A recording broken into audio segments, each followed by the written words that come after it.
ఈ వీడియో అత్యంత ముఖ్యమైన వీడియో. నేను ఎందుకు ఇలా చెప్తున్నానంటే, మీరు ప్రతిరోజు ఫాలో అవుతున్నారు మన న్యూస్ ని, తెలుగు యూట్యూబ్ ఛానల్స్ ని కూడా. ప్రతి ఒక్కరు పూసగుచ్చినట్టు క్లియర్ గా చెప్తున్నారు ప్రపంచంలో యుద్ధం ఎలా జరుగుతుంది, యుఎస్ఏకి ఇరాన్ కి మధ్యలో ఏమేమవుతున్నాయి, ప్రతి ఒక్కటి కూడా. ఫర్ సపోజ్ దారి మరలి మూడవ ప్రపంచ యుద్ధానికి దారి తీస్తే ఎలా ఉంటుంది? నువ్వు నీ టీవీ ముందు కూర్చున్నావు, సడన్ లా బ్రేకింగ్ న్యూస్ అని వచ్చింది, గ్లోబల్ క్రైసిస్ జస్ట్ స్టార్ట్ అయిందని. యాంకర్ ఉరుతుంది, మార్కెట్ క్రాష్ అయింది, బిజినెస్ లు డౌన్ అయినాయి, ప్రజలు రోడ్ల మీద విపరీతంగా ఉరుకుతున్నారు, ఏడ చూసినా అత్యంత కేఆస్ ఎన్విరాన్మెంట్ ఉంది.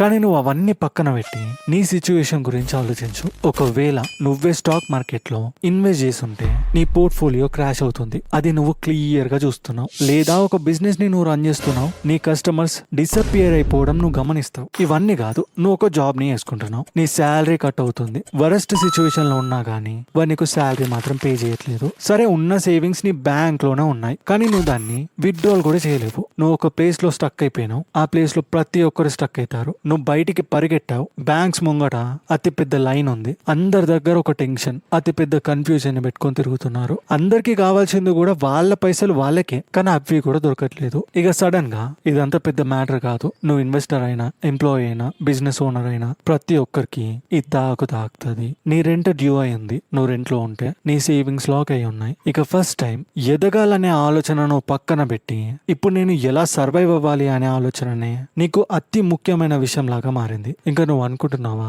ఈ సిస్టమ్, ఈ జాబ్స్ అయినా, మనీ సర్క్యులేషన్ అయినా ఇవన్నీ సేఫ్ విషయం అని? నువ్వు ప్రతిసారి ఒక విషయం ని నమ్మావు. ఫర్ సపోజ్ అనుకోండి, క్రైసిస్ వచ్చినప్పుడు ప్రజలు డబ్బుని కోల్పోతారు, కానీ అది నిజం కాదు. ఎందుకంటే కేర్ఫుల్ గా చుట్టుపక్కల చూడండి, ప్రతి ఒక్కరు కోల్పోతున్నారా డబ్బుని? కాదు కదా. కొందరు పైసల కోసం స్ట్రగుల్ అవుతున్నారు, కానీ కొందరు స్ట్రాంగర్ అవుతున్నారు. ఇక నువ్వే అప్పుడు రియలైజ్ అవ్వాలి, ఈ వెల్త్ అనేది క్రైసిస్ లో డిసపియర్ అయిపోదు, అది సింపుల్ గా జరుగుతుంది. నీ నుంచి ఇంకొకరికి, ఇంకొకరి నుంచి నీకు. ప్రజలు ఎవరైతే అన్ప్రిపేర్డ్ గా ఉంటారో వాళ్ళు రెడీగా ఉన్న వాళ్ళ చేతిలో పెట్టాల్సిందే. ప్రజలు ఎవరైతే ఒక్క సిస్టమ్ మీదనే నమ్ముకొని ఉన్నారో వాళ్ళతో కంపేర్ చేస్తే మరికొందరు మల్టిపుల్ ప్రొటెక్షన్స్ ని బిల్డ్ చేసుకొని ఉన్నారు. ఫర్ సపోజ్ నువ్వు గ్రోత్ మీదనే ఫోకస్ చేసి ఉన్నావంటే, నేను సర్వైవల్ మీద ఫోకస్ చేసి ఉన్నాను. మీరే చెప్పండి, క్రైసిస్ వచ్చినప్పుడు ఎవరు గ్రో అవుతారో? సరే, క్రైసిస్ రాలేదు, నార్మల్ గానే ఉంది అంటే ఆబ్వియస్ గా నువ్వే గెలుస్తావు, ఎందుకంటే సిస్టమ్ ఒకే తీరుగా పోతుంది కాబట్టి.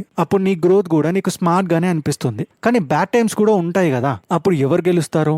సర్వైవలే గెలుస్తుంది. ఎందుకంటే ఇక్కడ నిజమైన గేమ్ డబ్బుని ఫాస్ట్ గా ఎర్న్ చేయడం కాదు, ప్రతిదీ రాంగ్ వెళ్ళిపోయిన తర్వాత నీ డబ్బుకి ఏమవుతుంది అనేదే ఇక్కడ గేమ్. ఇప్పుడు సరదాగా నీకు నాకు పోటీ పెట్టుకున్నాం, నువ్వు ఫోకస్ చేసావు, స్పీడ్ గా క్విక్ గ్రోత్ రావాలి, హై రిటర్న్స్ రావాలి, అలానే ఫాస్ట్ గా నువ్వు అనుకున్నది జరగాలి. ఇవన్నీ జరగాలంటే మన గవర్నమెంట్ సిస్టమ్ ప్రతి ఒక్కటి స్టేబుల్ గా వెళ్ళాలి. మార్కెట్ అయినా, బ్యాంక్స్ అయినా, ఏ విషయమైనా ప్రశాంతంగా వెళ్ళాలి. కానీ కోవిడ్ వస్తుందని, మూడవ ప్రపంచ యుద్ధం వస్తుందని, లేదా ఇంకేదైనా ఎవ్వరు కూడా కళ్ళలు కంటూ ఊహించుకుంటూ ఉండరు. ఈ పూట వరకు ఆలోచిస్తారు, లేదా పెళ్ళై పిల్లలుండే వరకు కూడా ఆలోచిస్తారు. కానీ మధ్యలో సపోజ్ ఏమైనా జరుగుతాయని దాని గురించి ఎవ్వరికీ ఆలోచన ఉండదు. ఇప్పుడు నా గురించి ఆలోచిస్తే నేను డిఫరెంట్ గా థింక్ చేస్తున్నాను. నువ్వు ఎక్కువ కావాలని పరిగెడుతూ ఉంటే, నేను ఒకవేళ అన్ని ఆగిపోతే అప్పుడు ఎలా ఉంటుంది?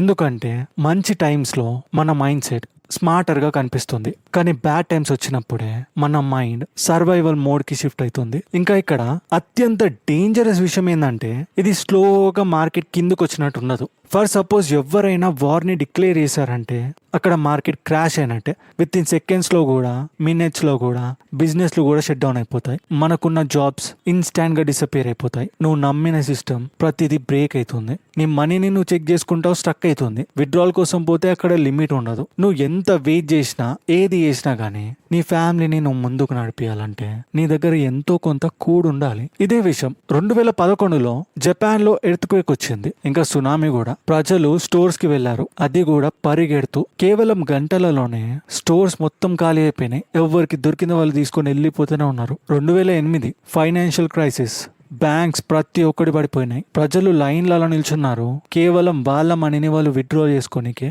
ఇక పానిక్ స్ప్రెడ్ అయిందంటే మీకు తెలుసు, భయం ఒక్కరి లోపల మొదలైనా అది ప్రతి ఒక్కరికి భయపెడుతుంది. అలా ప్రతి ఒక్కరు భయపడితే సిస్టమ్ కూడా స్మూత్ గా పోతుందా? అలా కాదు కదా. ఇమాజిన్ చేయండి, నువ్వు ఆ మూమెంట్ లో ఉన్నావు, అప్పుడు నీ పరిస్థితి ఏంది. మీకు ఇంకా ఈ విషయం తెలిసే ఉంటుంది కదా, వెనెజులాలో కూడా కరెన్సీ కొలాప్స్ అయిపోయి బేసిక్ ఫుడ్ కూడా డబ్బు పెట్టి కొననంత రేంజ్ లో అయిపోయింది. జింబాబ్వేలో కూడా డబ్బుని బ్యాగ్లలో పట్టుకొని తిరుగుతున్నారు, కానీ ఒక బ్రెడ్ ముక్క కూడా కొంటలేరు. ఇవన్నీ విషయాలు ప్రపంచంలో మనం చూస్తున్నాం, వాళ్ళు కూడా ఏం ప్రిపేర్ అయ్యి లేరు. సో అందుకనే చెప్పలేము ఏ విషయం ఎలా వస్తుందని. మనమైతే ప్రిపేర్ అయ్యి ఉండాలి. ఇక్కడ నువ్వు డిఫరెంట్ వే ఆఫ్ లివింగ్ ని ఆలోచించాలి. ఎక్కడైతే ఫుడ్ స్టోర్ అయి ఉండాలి, ఆర్డర్ చేస్తే వచ్చేటట్టు కాదు, ఎందుకంటే ఎవరు కూడా రారు. ఇన్కమ్ కూడా కంట్రోల్డ్ అయి ఉండాలి. నీ సర్వైవల్ కూడా ప్లాన్డ్ గా ఉండాలి. చుట్టుపక్కల చూడండి, మీరు రియలైజ్ అవుతారు, ప్రతి ఒక్కరు కూడా స్ట్రగుల్ అయితే లేరు. ప్రజలు చాలా కామ్ గా ఉన్నారు, ప్రిపేర్డ్ గా ఉన్నారు, స్టేబుల్డ్ గా. ఇక నువ్వు అన్లక్కీగా ఫీల్ కావు, నువ్వు అన్ప్రిపేర్డ్ గా ఫీల్ అవుతావు. నేనెందుకు ఈ యుద్ధానికి ప్రిపేర్ అవ్వలేను అని. ఇంతసేపు చెప్పిన సొల్లంతా నిజమే. అవును, ఖచ్చితంగా నిజమే. సరే, మరి అందరూ పానిక్ అవుతున్నా గానీ నువ్వెట్లా స్ట్రాంగ్ గా ఉండాలి దాని గురించి ఆలోచిస్తే, మీరు తమ్నీల్లో చూసినట్టే 6 ఆస్తులు ఉండాలి. ఆ ఆస్తులలో మొదటిగా ప్రొడక్టివ్ ల్యాండ్. నేను మిమ్మల్ని బయటికి తీసుకొచ్చాను, ఒక ల్యాండ్ కి పాయింట్ చేసి నీకు చూపించాను, అదే నా ఆస్తి అని. మరి నీ ఆస్తి చూపి అంటే నువ్వు నీ బ్యాంక్ లో కూడా పెట్టుకున్న పైసల్ని చూపించావు. నా ఆస్తి మట్టిలో పెరుగుతుంది, మరి మీ డబ్బులు బ్యాంక్ లో పెరుగుతాయి హానెస్ట్ గా చెప్పాలంటే. బట్ క్రైసిస్ వచ్చినప్పుడు, గ్లోబల్ మార్కెట్స్ లో చేంజెస్ వచ్చినప్పుడు అది ఖచ్చితంగా పడుతుంది. క్రైసిస్ హిట్ అయినప్పుడు మనీకి వాల్యూ వెళ్ళిపోతుంది, కానీ ఫుడ్ కి ఏదేం జరిగినా గానీ వాల్యూ మాత్రం ఫుడ్ కి తగ్గదు. ఇది మనం ముందు కూడా చూసాం.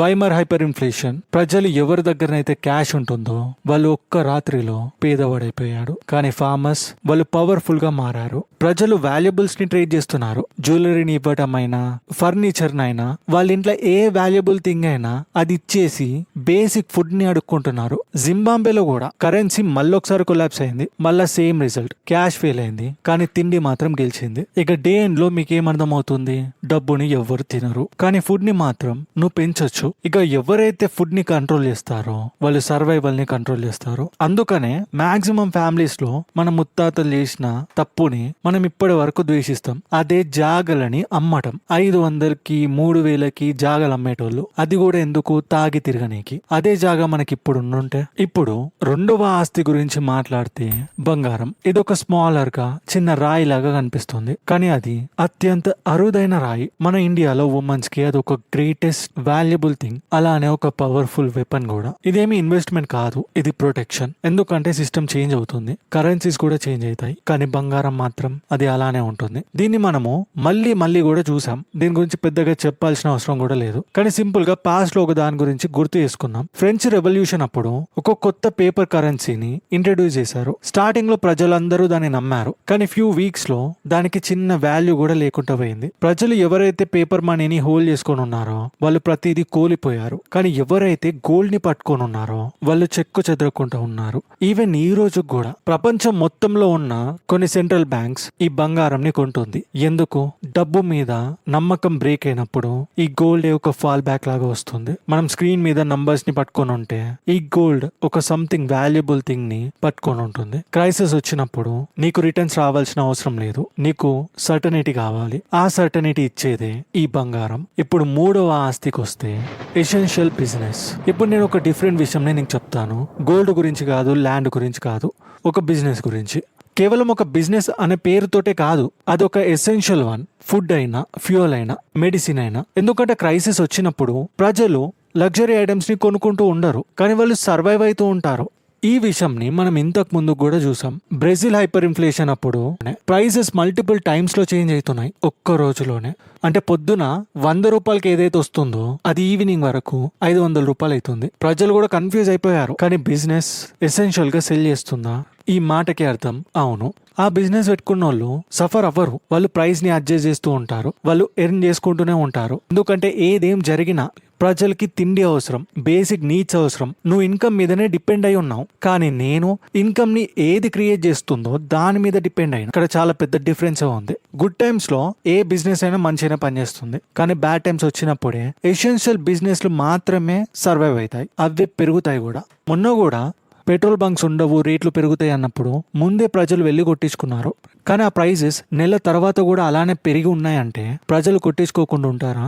వాళ్ళు ఖచ్చితంగా పనికి వెళ్ళాలంటే ఆ పెట్రోల్ని బైక్లో ఖచ్చితంగా కొట్టిస్తారు. ఎంతైనా 200 అయినా 300 అయినా. ప్రజలు మాత్రం ఎసెన్షియల్ విషయాలకి ఎంత డబ్బైనా పెట్టి కొంటారు. 4వ ఆస్తి స్టేబుల్ కరెన్సీ. ఈ విషయం మోస్ట్ ఆఫ్ ద ప్రజలు కన్సిడర్ అయ్యారు. అదేంటంటే ఒక సింగిల్ కరెన్సీని నువ్వు ఎప్పుడు కూడా నమ్మొద్దు. అంటే నీ దగ్గర ఉన్న 500 నోట్ని నువ్వు ఎప్పుడు నమ్మొద్దు. ఆ 500 నోట్ని సగం డివైడ్ చేయి ఏదో ఒక కంట్రీలో లేదా ఏదో ఒక గ్లోబల్ మార్కెట్ లో నువ్వు ఇన్వెస్ట్ చేయాలి. ఎందుకంటే ఎప్పుడైనా ఒక కంట్రీ క్రైసిస్ ని ఫేస్ చేసిందంటే దాని కరెన్సీ కూడా దాంతో పాటే పడిపోతుంది. ప్రపంచం మొత్తంలో కూడా మనం ఈ విషయాన్ని చూసాం.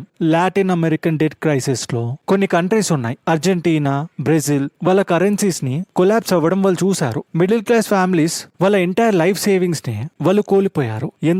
ఎందుకంటే వాళ్ళ దగ్గర ఉన్న ప్రతి ఒక్కటి వాళ్ళ కరెన్సీలోనే ఉంది. అంటే వాళ్ళు సంపాదించుకున్నది మొత్తం వాళ్ళ కరెన్సీలోనే. కానీ ఎవరైతే స్ట్రాంగర్ కరెన్సీని హెల్డ్ చేసుకొని ఉన్నారో, అంటే పట్టుకొని ఉన్నారో, అంటే US డాలర్స్ అయినా లేదా కొంచెం పైన ఉన్న కంట్రీ, ఆ డబ్బుని వీళ్ళు పట్టుకొని ఉన్నారో వాళ్ళు మాత్రమే సర్వైవ్ అయ్యారు. నువ్వు నీ మనీని ఒకే సిస్టమ్ లో పెట్టావంటే నువ్వు లాస్ట్ వరకు మేకౌట్ చేయలేవు. ఎందుకంటే ఒక సిస్టమ్ ఫెయిల్ అయిందంటే నువ్వు ఇంకొక దాని మీద నిల్చోవాల్సిందే. నువ్వు నిల్చోలేకపోతే నువ్వు పడిపోయినట్టే. నార్మల్ టైంలో ఉన్నప్పుడు ఇది అన్నెసెసరీ లాగానే అనిపిస్తుంది. అవసరమా ఇది, మనతో పాటు ఇంకా చాలా మంది లేరా అన్నట్టు. కానీ క్రైసిస్ వచ్చినప్పుడు అదొక సర్వైవల్ లాగా మారుతుంది.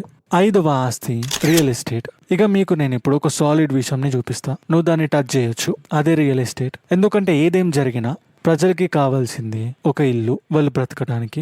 మనీ కూడా వాల్యూని కోల్పోతుంది, సిస్టమ్ కూడా ఫెయిల్ అవుతుంది, కానీ ఇల్లు అది నిల్చుంటుంది. ఇది మనం ముందు కూడా చూసాం. వైమార్ హైపర్ ఇన్ఫ్లేషన్ అప్పుడు కరెన్సీ ఆల్మోస్ట్ వర్త్లెస్ లాగా మారింది. కానీ బిల్డింగ్స్ అవి ఇంకా అక్కడనే ఉన్నాయి. ప్రజలకి షెల్టర్ ఇంకా కావాలి. వాళ్ళు రెంట్ కట్టుకుంటూ కూడా ఏదేం చేసినా కానీ వాళ్ళకి అది మాత్రం ఖచ్చితంగా కావాలి. చెప్తారు కదా, మన ఇంటి పైన రూఫ్ అదేమి లగ్జరీ కాదు, అది ఖచ్చితంగా నెసెసరీ. ఇప్పుడు మళ్ళీ ఆలోచించు, నీ బ్యాంక్ లో డబ్బు ఉంది, కానీ క్రైసిస్ వచ్చినప్పుడు ఆ డబ్బుకి వాల్యూ ఉండదు. నువ్వు ఏదో ఒకటి సంథింగ్ రియల్ అది హోల్డ్ చేసుకోవాలి.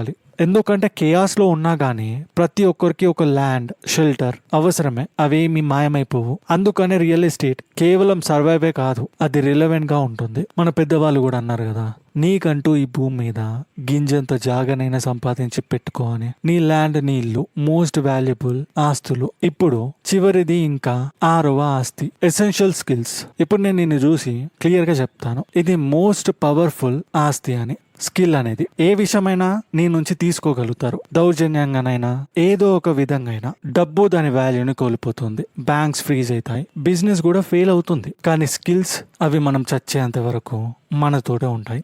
ఇది ముందు కూడా మనం చూసాం. హంగేరియన్ హైపర్ ఇన్ఫ్లేషన్ లో ప్రజలకి ఫిక్స్డ్ శాలరీస్ ఉన్నాయి, వాళ్ళు కంప్లీట్ గా పూర్ అయ్యారు. కానీ ప్రజలకి స్కిల్స్ ఉన్నాయి. ఎలక్ట్రీషియన్ అయినా, మెకానిక్స్ అయినా, ఏ వర్కర్ అయినా వాళ్ళు సర్వైవ్ అయ్యారు. మనీ కోసం వాళ్ళు వెయిట్ చేయలేరు, వాళ్ళు పని చేస్తూనే ఉన్నారు. ఇక డబ్బున్న వాళ్ళు వీళ్ళతోని పని చేపిస్తారు. అదే ఫుడ్ కోసం అయినా, గూడ్స్ అయినా, ఏ వాల్యుబుల్ థింగ్ అయినా ఇచ్చి వాళ్ళ వర్క్ ని వాళ్ళు చేయించుకుంటారు. ఎప్పుడైతే ఈ సిస్టమ్ బ్రేక్ అవుతుందో ప్రపంచం మళ్ళీ దాని బేసిక్ థింగ్స్ కే వెళ్తుంది. ఆ పాయింట్ లో మీరు గుర్తుపెట్టుకోవాలి, మీ డిగ్రీ అవసరం లేదు, నీ జాబ్ టైటిల్ కూడా అప్పుడు ఎవ్వరు అడగరు. ఒకే విషయం మ్యాటర్ ఏంటంటే యాక్చువల్ గా నువ్వు ఏం విషయం చేయగలుగుతావు.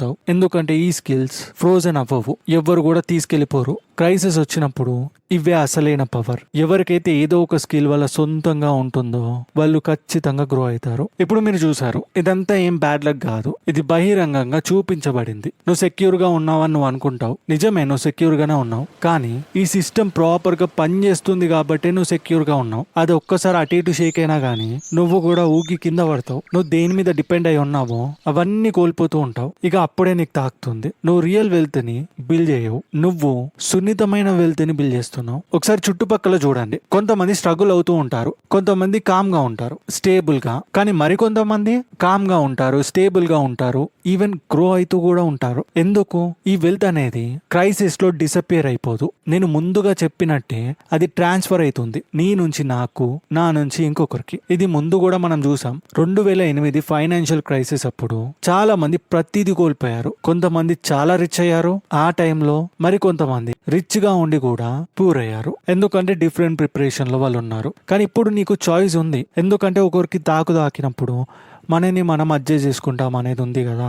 సేమ్ అలానే ఏదో ఒక విషయంని బిల్డ్ చేయండి, అది కేయాస్ నుంచి తప్పించుకోవాలి. ఎందుకంటే ఈ ప్రపంచంలో సున్నితంగా ఉన్న ఆస్తి ఈజీగా కూలిపోతుంది, కానీ నిజమైన ఆస్తి సర్వైవ్ అవుతుంది. అందుకని ఇప్పుడు స్టార్ట్ చేయండి. ఎందుకంటే నెక్స్ట్ క్రైసిస్ వచ్చేలోపు నీకు పెద్దగా టైం ఉండదు. ఇప్పుడు ప్రిపేర్ చేసుకుంటేనే అప్పటి వరకు నువ్వు సర్వైవ్ అవుతావు.